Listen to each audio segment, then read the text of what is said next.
winter weather. I got it as 25 degrees where we are right now. And there was some frost on the windshield. So how you like that? Not bad. It's been pretty nice up until this point, until it was a little chilly yesterday, chillier today. Right. It'll be chilly on Thanksgiving, it sounds like. Yeah, Thanksgiving looks like high of 38, low of 20. Tomorrow, 49 will be the high. That's not bad. No. You start to get into this weekend, some snow is going to be involved. Maybe a decent chance on Saturday. But highs in the mid-30s, lows in the low 20s, high teens. So, there. I'm a weatherman. How you like that? I like it a lot. Pretty good. Last night, there was a very intriguing matchup on Monday Night Football between the Harbaugh brothers, the Baltimore Ravens, and the Los Angeles Chargers. And at least for the first half, it was a close, competitive game before the Ravens pulled away. And we wondered why the Ravens were favored. Well, there you go. Because Vegas is smart and we're stupid. So I think, at least Jake, you thought the Chargers were going to win, didn't you? I thought the Chargers were going to win. I actually picked them in the Mike's pick. Especially after the way they started the game. Yeah. No, I picked Ravens. Nate and Mike picked Chargers. Right. Oh, so you picked Ravens? I did. Nate didn't pick, but yeah. Mike took Chargers. I took Ravens -3. I was totally going to take the Ravens. Were you? Sure. I thought the Chargers were going to win. And then when the way the game started, I really felt like they were going to win. I think my reasoning was picking the Baltimore Ravens simply because that line was not the way I thought it should be. It smelled a little off, so I took it. Where they say when Vegas has a line that makes you go, what are they thinking? You ought to be thinking, what do they know that I don't? Right. That's twice now because I thought for sure Steelers would be heavy favorite last Thursday over the Browns, and they are only a 3.5-point favorite, and Browns ended up winning that game. And then, sure enough, I thought the Chargers probably should be favored in this game. They weren't. And we see why. In Baltimore was up by 2 touchdowns, and then the Chargers scored a late touchdown with like 46 seconds left to make it look prettier than it was because, the Ravens just absolutely physically overwhelmed them. And I'm gonna say this again. I didn't think he was done, but I didn't think he was gonna be this. Every time I watch him, I'm so impressed with Derrick Henry. And last night, again, they used him as a battering ram over and over and over again. 24 carries for 140 yards. 5.8 yards per carry. Not only is he a workhorse, he just gets giant chunks of yardage. He gashes the defense. And he had a 27-yard run. But normally he'll bust one too. That's the other thing. He's not just a big, giant battering ram of a running back. He's a home run threat every time he touches the football. And Adrian Peterson was really good. I was always enamored with LaDainian Tomlinson. And I'm trying not to go so far back as when we get into Barry Sanders and Emmitt Smith, but the last, couple of decades, who's better than Derrick Henry? Who would you rather have than Derrick Henry as a running back? And it's also, you get more respect for what he did with the Titans because he was a one-man show at times. He carried Ryan Tannehill and that offense to prominence and to being, contenders. Hell, they got all the way to the AFC Championship game against the Chiefs at Arrowhead Stadium. But Derrick Henry, I can't. We're so used to running backs falling off that cliff. Sometimes 27, 28 years old. Mm-hmm. This guy's 30. And if you look back, look how many carries. There was a graphic, and I wish I would have saved it, that somebody put out there. His workload in high school was unbelievable. The carries in high school and in college and in the pros, it's mind-boggling how many times he's touched the ball. And he is so physical, and many times he's the one that's putting the hit on the defender. And this year, I mean, he's rushed for 1,325 yards. You know what he's averaging a carry? I do not. What would be good? What would you say? Like 4.5 yards a carry. Guy I want. mean, 4.5 yards a carry wouldn't be bad. You know, be pretty good. Jake? 4.5 would be amazing. Yeah, right. I mean, okay, if I'd have told you when he signed with the Ravens, he's going to get a bunch of carries. What do you think he's going to average a carry? They're gonna. He's not going to be 3.8, something like that. Yeah. What would you have guessed, Jake? Be honest. Yeah, I think somewhere around 4. I mean, 3. Yeah, between. Yeah. I think Nate has hit it 3.8, 4. How about 6? No. How about 6? That's what Jamal Charles used to average back when he was like a record-setting running back, and he's a speed guy. But look at him. Yeah. And I'm not taking nothing away from Jamal Charles. Right. He was glorious to watch. But look at Derrick Henry. Yeah, Jamal Charles was a big play guy. He was a speed guy. Derrick Henry is every down back, run over everybody guy. I mean, he's on pace this year at the age of 30 to run for 1,877 yards and 18 touchdowns, averaging 6 yards per carry. Yeah, that's like Jim Brown style. Now, that's like Jim Brown style. Jim Brown in 1963 How averaged much of the game did you watch last night? Most of it. But like in the second half, there were times over and over and over, and you could see the body language from the Chargers defense, like, Jesus. Well, the reluctance. There was that. Did you see that one?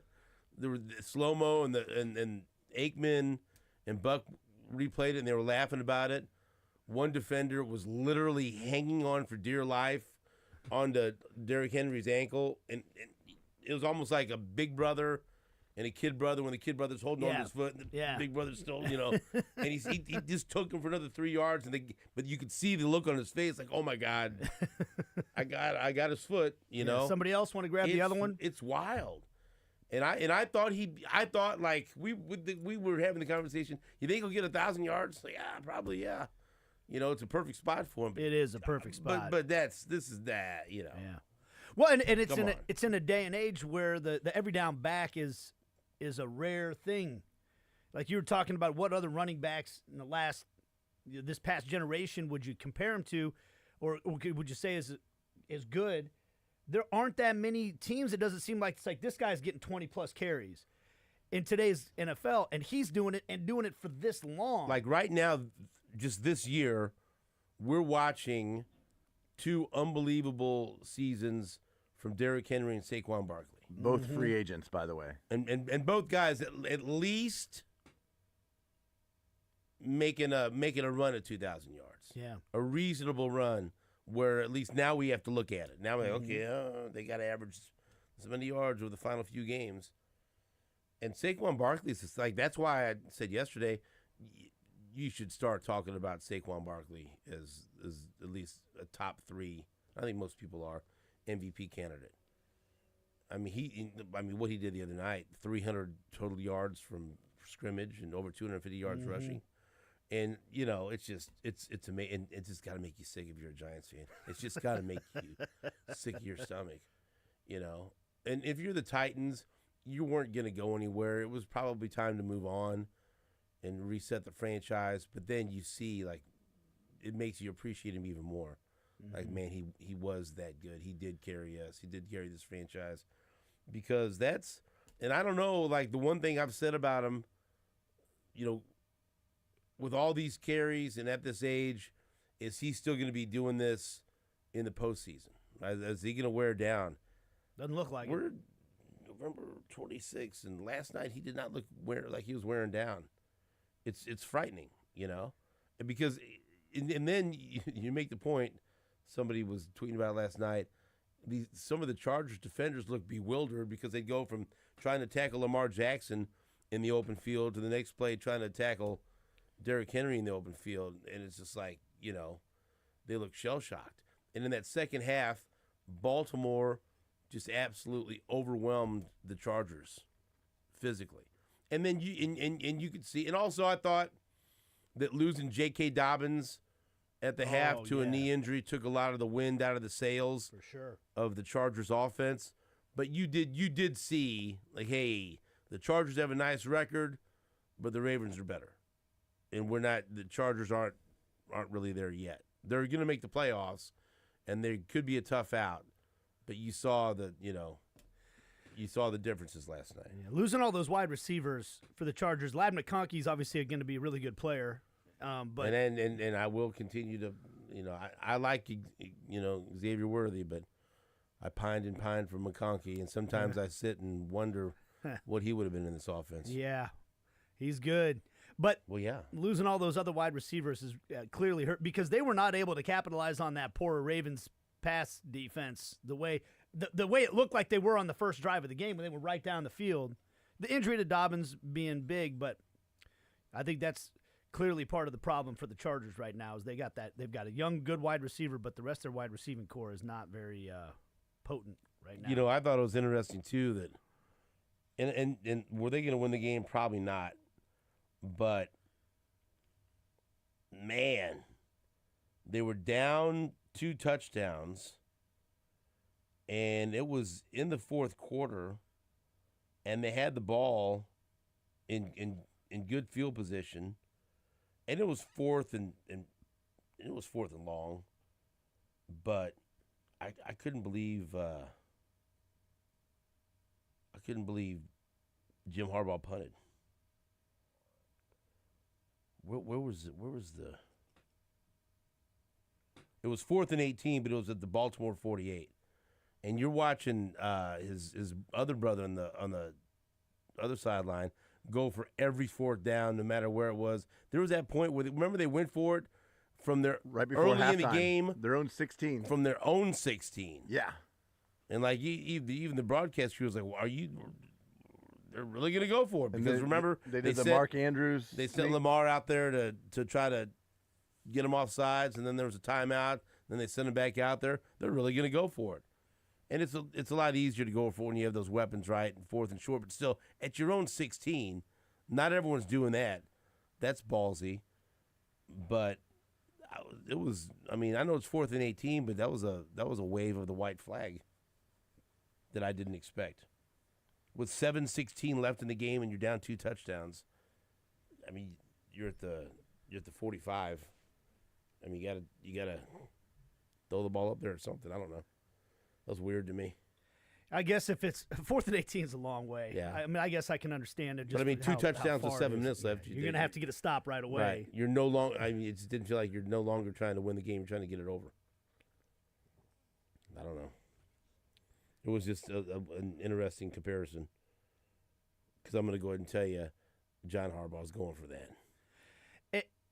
Because he don't care. I think your point about Jackson and Henry together is a really good point in terms of, yes, Henry's awesome. But yes, this is the perfect place for him because when you're trying to stop that team, and you got to worry about. I mean, Lamar Jackson is explosive as a running back. Explosive, you got a schematic disadvantage, as Charlie Weiss used to like to say, when you have to worry about dealing with the running back and the quarterback as potentials to carry the ball, and that does make you so much more dangerous when it comes to 4th down situations where the quarterback can run the ball every time. Hey, and the Chiefs got through it. The Chiefs faced it. The Chiefs beat them. And I get tired of people trying to erase that. Well, it was the first game of the year. But there is something to the idea that they did have to figure out how to make this work. Mm-hmm. You don't just put new pieces together, 2 big important pieces of an offense, and it clicks on day one. It was still Derrick Henry out there. It was still Lamar Jackson out there. But then you start to figure out how this all works together. And now Mark Andrews is healthy. And I mean, Zay Flowers is a problem. But it is different. I still think the Chiefs match up very well against the Ravens, a lot better than most teams do. And because I've seen nothing to make me change my mind, I still would favor the Chiefs in a game like that, but it would be different. It just would be. The Chiefs are doing the same thing. They've had new pieces on offense. They've had to figure out some things on defense too. But you're right. The Chiefs have had a better answer for Lamar Jackson than just about anybody, and a better answer for Derrick Henry. In that championship game, Frank Clark went crazy. Remember that? Mm-hmm. All the things he said about Derrick Henry and said they were going to stop him, and then they did. Yeah. But I was really impressed in the second half the way they just overwhelmed the Chargers. Yeah. And look, if for the Chiefs, that was, they already have a head-to-head win over both of these teams. And the Chargers are in a tough enough battle to win their own division. So the Chargers are in, the Ravens and Chargers are similar teams somewhat as far as the record. But the Chargers are chasing the Chiefs, so that helped the Chiefs last night. Give them the even big. They're going to win the division 3-game anyway, lead in but the an even division. bigger, goofy stuff could happen. Mm-hmm. You don't need what if the Chargers come in here and play a great game and get a win, and we don't need any of that. Put that loss on the Chargers. The Ravens, the Chiefs got the head-to-head, and I don't think the Ravens, well, I don't know. Who knows who's going to win that division. Pittsburgh looked like crap last game, so we'll see. Anyway, interesting matchup between AFC contenders last night on Monday Night Football. We'll take a break. When we come back, we're going to talk to Lance Leipold, the head coach of Kansas, after their big win over Colorado at Arrowhead Stadium.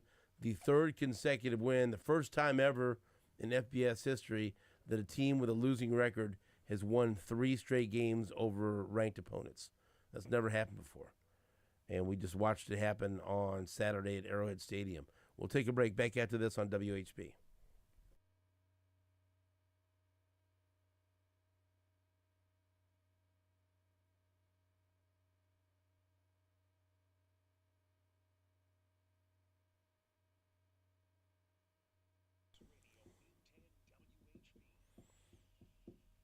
Stephen St. John here for my friends at WeatherTech, and you've heard me talking about WeatherTech renovations. And if you think you might have some issues with your roof, you need to contact Brian Donegan and his team at WeatherTech. They are the best in the business. I had lunch with the guys just the other day, and I told them I needed them to come out and inspect my roof because my wife demands it. And so and she says, do it.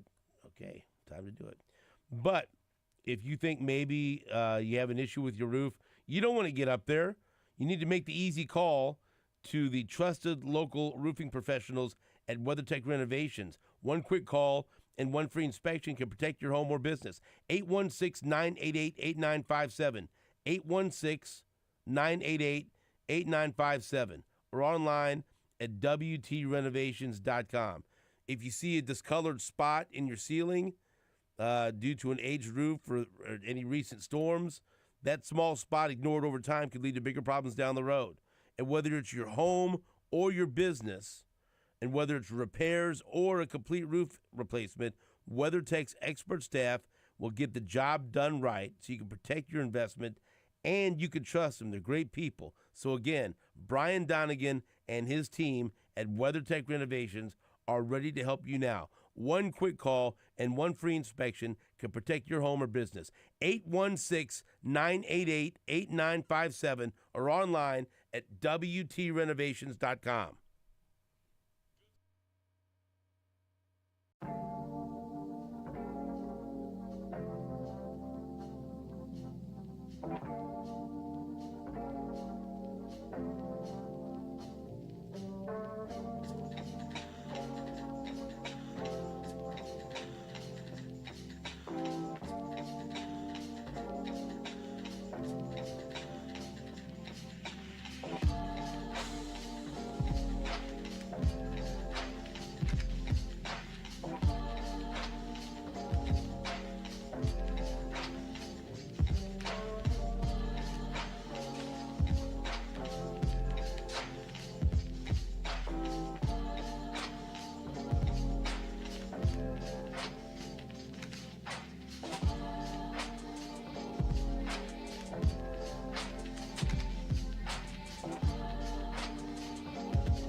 Welcome back to New Day with SSJ on Sports Radio 810 WHB. We had a show outing to Arrowhead Stadium. Lots of stories to tell out of that one. We told some yesterday. But the weather was beautiful, and there was good football on the field. And Kansas beat Colorado 37-21. 3 consecutive victories over ranked opponents. And to talk about it, we have Kansas head coach Lance Leipold joining us. Coach, good morning. How are you? Good morning, guys. Doing well. How are you? Doing very well. I was glad that we were able to catch up briefly before the game and we were on the field. I was very happy that you had a chance to meet Jake. I know you were somewhat startled when you first saw him, but now you can put the face to the name. And I apologize that Nate could not pull away from whatever conversation he was in the middle of to come and say hello to you. But that's how it is, Coach. You know that. Yeah, when you're famous and being pulled in all directions, right. That happens to guys like Nate. So I understand it. You have to live with it sometimes. But it was good to see you guys on the sideline. Appreciate you being there, and hopefully you enjoyed yourselves. We did. It was Lebo and me, Jake and Nate. We saw Nate for about 5 minutes. This guy was like the mayor, signing autographs, taking pictures, everything. But it was really interesting to be on the field because there was a buzz about that game, and it was obviously Colorado's playing for an opportunity to get to the Big 12 championship game. You're playing for an opportunity to win 3 straight against ranked teams and to get back to a bowl game. And so there was a lot on the line. But let me tell you, there was a lot of guys on your team that had great games. But Devin Neal had one of the best games that I've ever seen in person at any level. And we already knew how good he is, how good he's been throughout his career. But when you saw what he did to that college, and it's not just him, his offensive line and everything else, but man, oh man, 207 yards on the ground and 3 touchdowns, and then 4 catches for 80 yards, almost 300 yards from scrimmage. That has to be up there with one of the best individual performances you've ever seen as a coach, right? Yes, it definitely was. It was quite a day for Devin. As we know, he's a special player, but for a guy to play his last home game and as a Jayhawk and have that type of day is very fitting. The thing about Devin's game this year was, to me, that has really stood out is his ability as a receiver out of the backfield and the plays he's made when the ball's been thrown to him. And I think that our first touchdown was a huge play that got us going. It was a big play by him. Again, the way he ran all day, the physicality in which he ran. You mentioned the job that the line did. I think offensively, as a whole, our perimeter blocking was as good as it's been all year.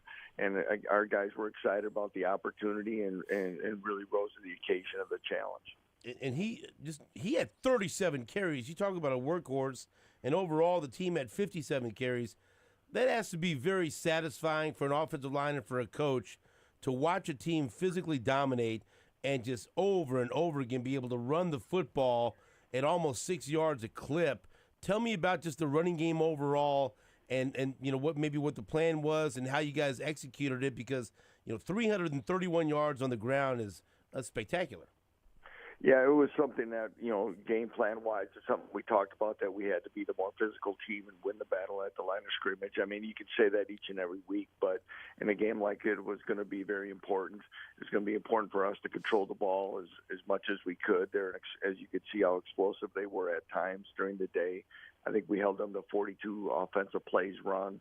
So for us, they're a team that hadn't run the ball real well all year. They mix in the run to kind of vary up of what they really want to do in their passing game and get it to their playmakers. So, but by controlling the clock in the run game, it was huge for us. I thought the offensive line, like I said, really rose to the occasion. We told them if we have a chance to win this game, it's going to be in the offensive defensive lines, and we did that.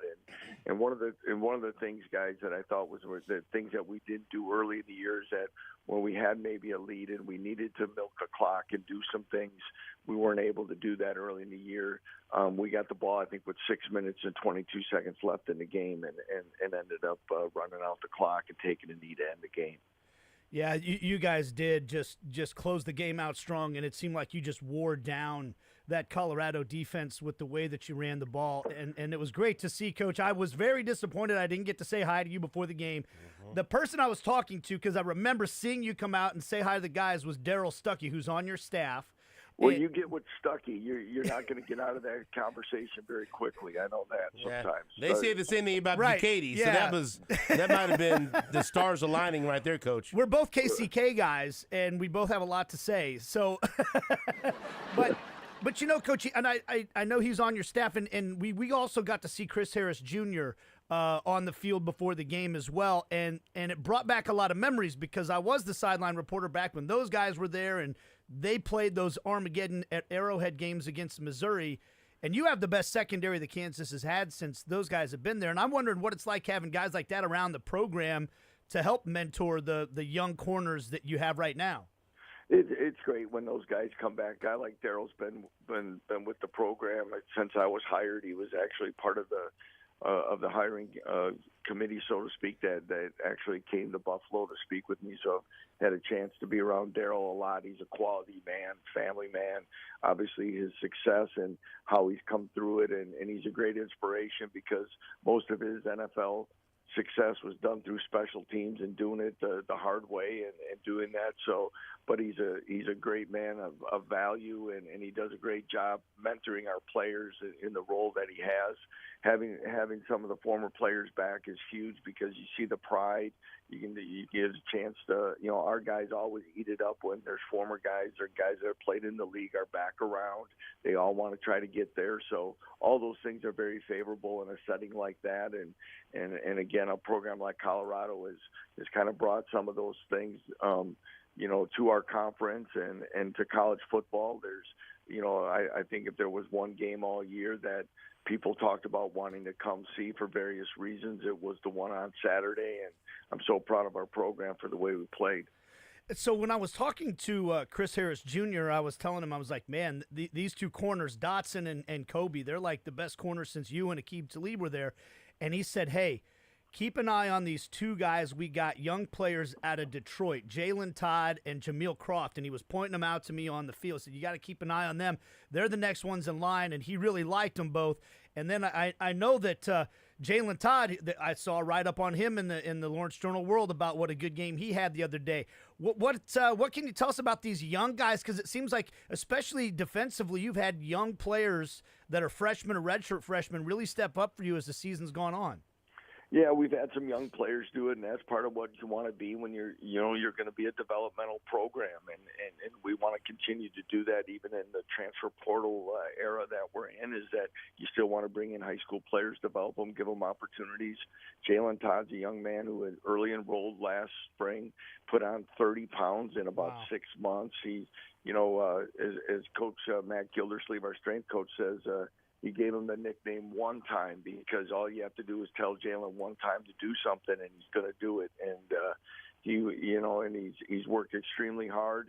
He came up with the fourth down pass breakup down by the goal line for us.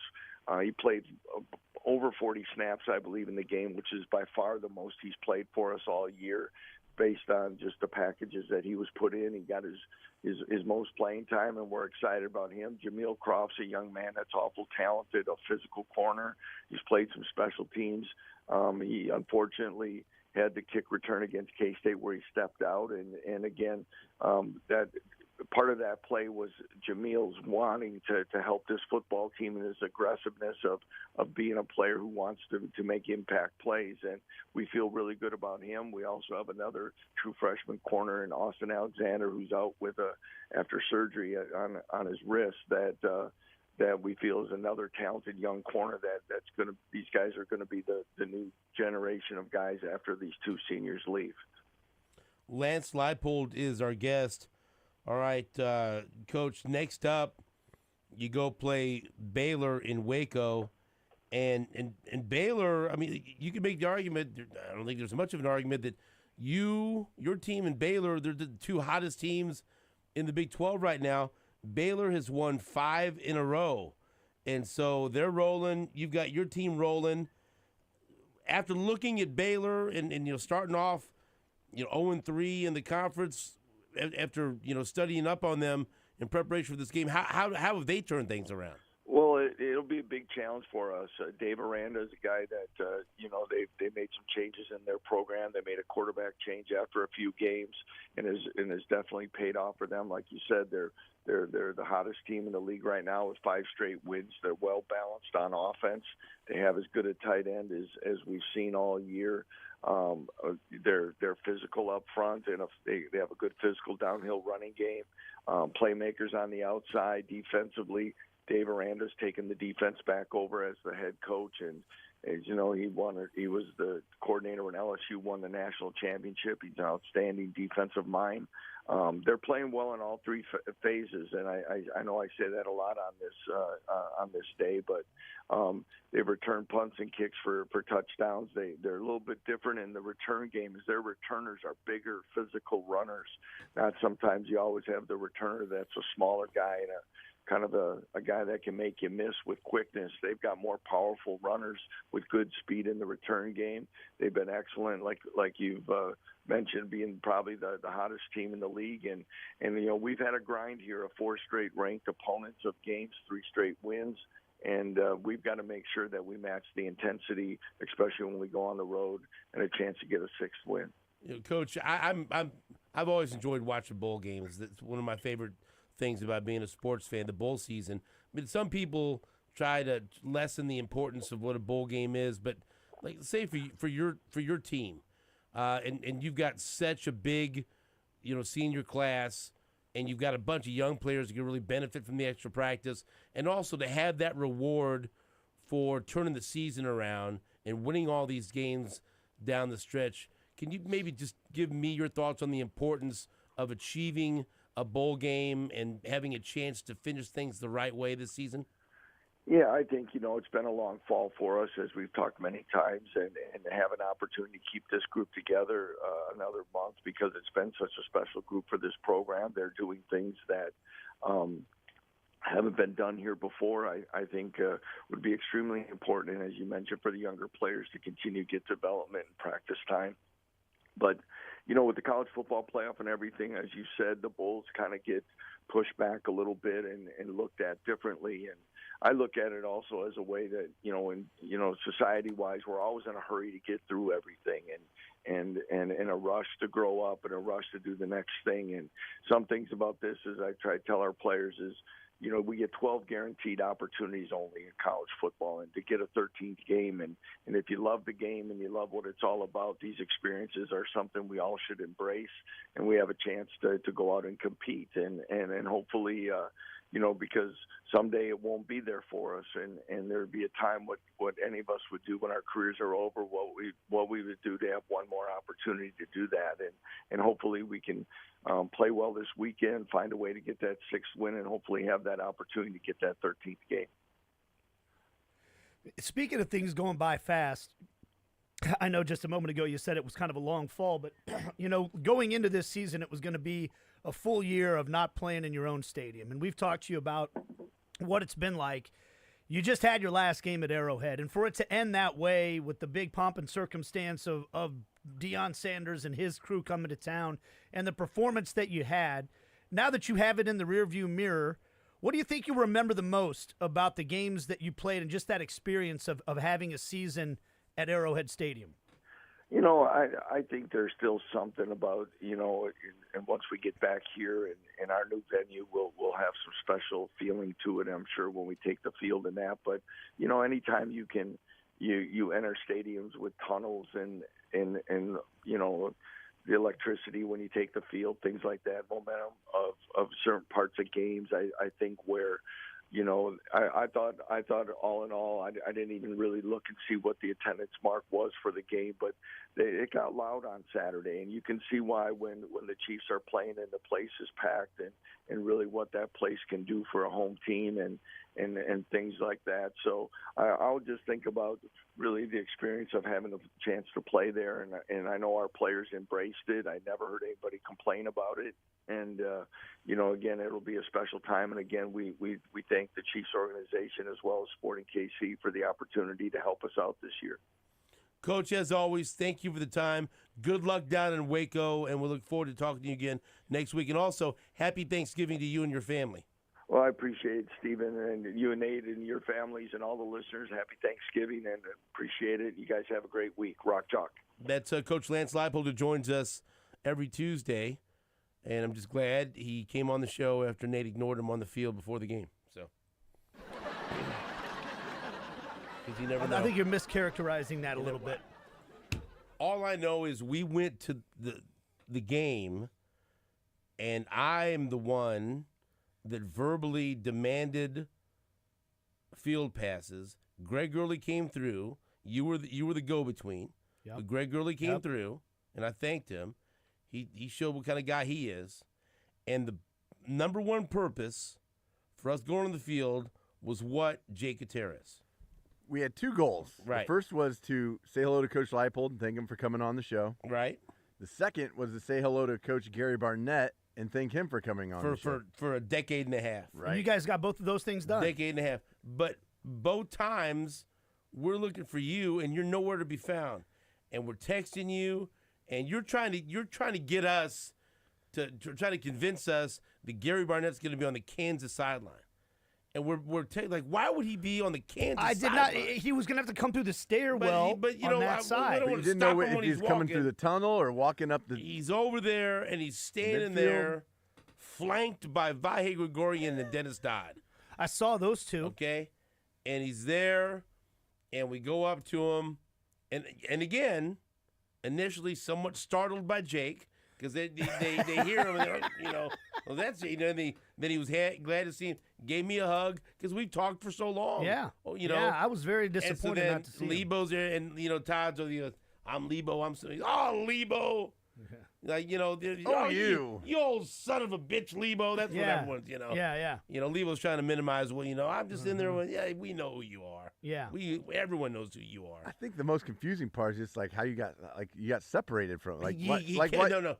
He on purpose. He kept getting separated. No, you guys left me. No, we separated were all us together in the parking lot. If we left you, and we were trying, and I kept telling him, you got to keep walking, or we'll never get there. And Nate will just have to. He'll say, "Come on, Nate. Come on, Nate." And we're trying to help you. Yeah. You might be in a conversation where someone's trying to. Yeah. And another thing. No. Well, hey, we got to be over here. And so then we get over there to Gary Barnett. And we're talking, and I said, "Coach, sorry, Nate was supposed to come in." He goes, "Nate's here," and I said, "Yeah, he's over there talking to someone." And he goes, "Probably better off." See, I did you guys a favor. He didn't have to see me. He goes, "That figures." Of course he's ducking me. Yeah, but he was just trying to, because, to him, like, you couldn't tear away from a conversation to go over and pay your respects to a man that has been a part of our show for a decade and a half. You guys left me in the dust when you were walking back over there. Okay, you handle this. No, I'm not handling it. You handle it. There's somehow three of us managed to stay together and one of us didn't. So look, I got a lot of relationships with people on that field that I used to spend my it time is with. okay. It is okay to shake someone's hand and say hello, great to see you, and keep walking. I'll be right back. We did have two objectives. It is okay to just say hello. It's also okay for me to stop and have a meaningful conversation with somebody I haven't seen in a long time. I mean, that happens. When's the last time you seen Gary Barnett? I don't know that I've ever seen him in Hey, person. there you go. There you go. Yeah, I thought it was important to you. It was important to me, but Just not enough. I made it 2 laps around the stadium with you guys trying to find him. How quickly did you leave us when we got to where we're to? Immediately. I'll say it, to the suite. Immediately. People were asking if we were in the suite. We were in the suite. I had a fruit platter.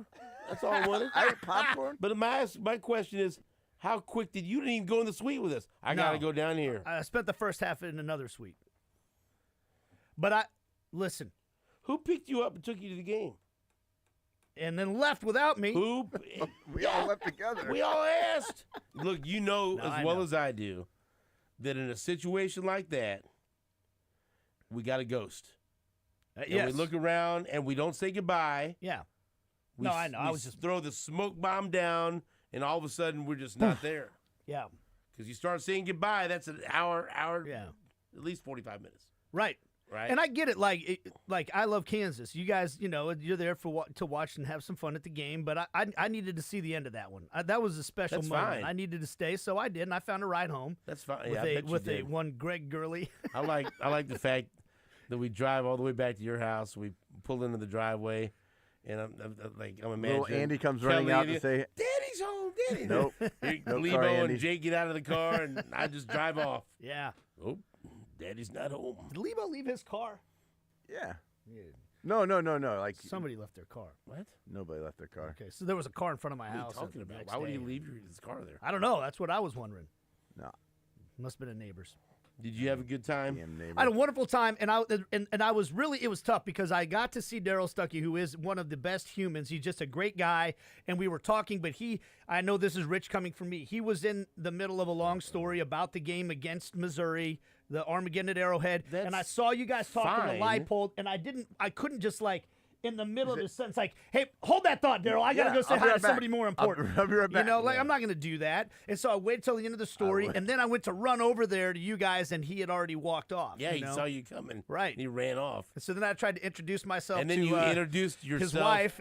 to his sister-in-law, thinking that was his wife. Well, you guys said, well, there's his wife right there. And I said, well, okay. So there were two women standing there, and I went to the wrong one. I said, hey, are you Mrs. Leipold? That's maybe my favorite part of the whole day. How was I supposed to know? Never met her before. No, I'm not. I ended up talking to both of This is them. my sister. She said, yeah, no, I'm. That was my favorite part was when I told first Coach Barnett was surprised you were there. He goes, "Nate's here?" I said, "Yeah, he's over there. Couldn't pull himself away." I was talking to Travis And Goff he- at that time, by and- the way. And Gary Barnett goes, "That figures. Probably better." He was probably better off. See? He knew what was coming. Oh, that was funny. Run it right down. I was very happy to see Coach Barnett. I really was bummed out. I missed out on that, and on seeing. But I mean, I get to see Lance Leipold. I don't ever get to see Coach Barnett in person, so I was disappointed. I missed that.